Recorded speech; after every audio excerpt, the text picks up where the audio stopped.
ce qui est bien de célibat. Est-ce qu'il y a un esprit de mort qui est en train de dominer dans votre famille? Bien de pauvreté. Il y a beaucoup de choses. Il faut identifier.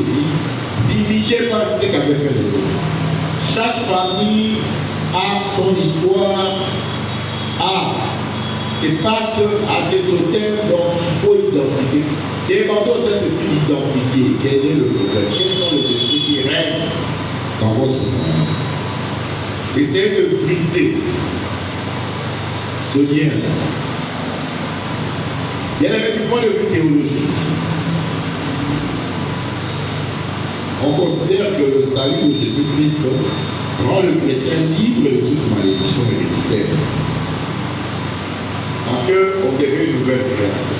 Mais bien aimé, la réalité est telle que, à part le fait de reconnaître Jésus-Christ comme Seigneur et Sauveur, il faut identifier le point. On ne doit pas se limiter au point de vue théologique.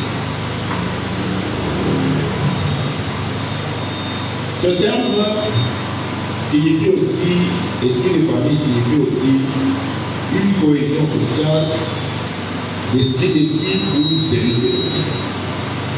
Mais quelles sont les voies de sortie? Qu'est-ce qu'il faut faire? Nous avions lu dans Jérémie 31, verset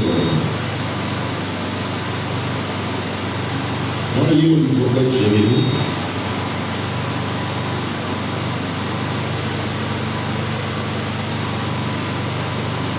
Jérémie, chapitre 31, verset 29.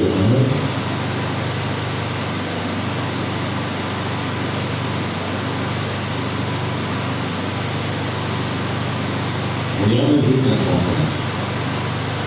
31. La Bible dit, en ces jours-là, on ne dira plus, les pères ont mangé des raisins verts et les dents des enfants ont été aminces. Alléluia.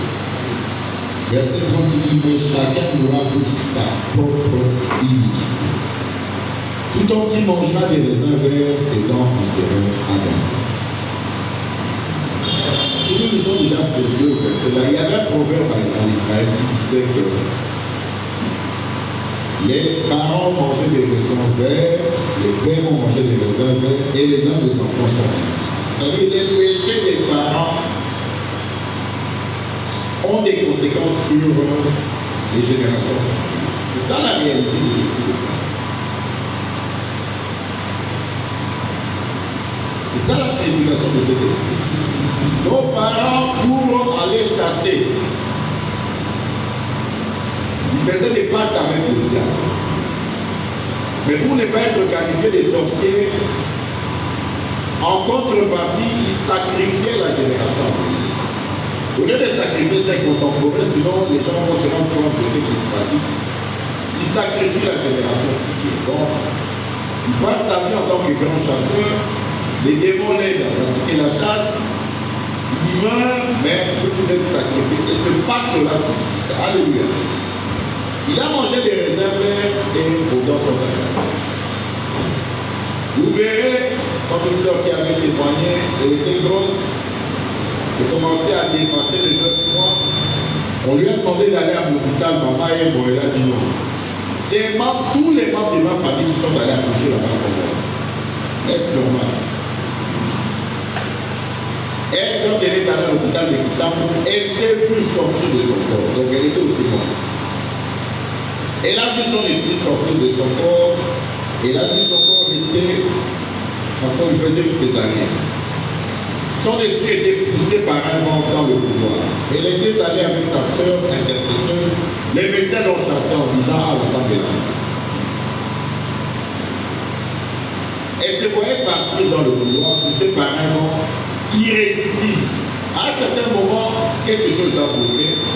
Elle a commencé à rentrer jusque dans la salle d'opération. Elle est rentrée dans son corps. Lui qui était sa prise de conscience, elle s'est retirée. Elle l'était déjà.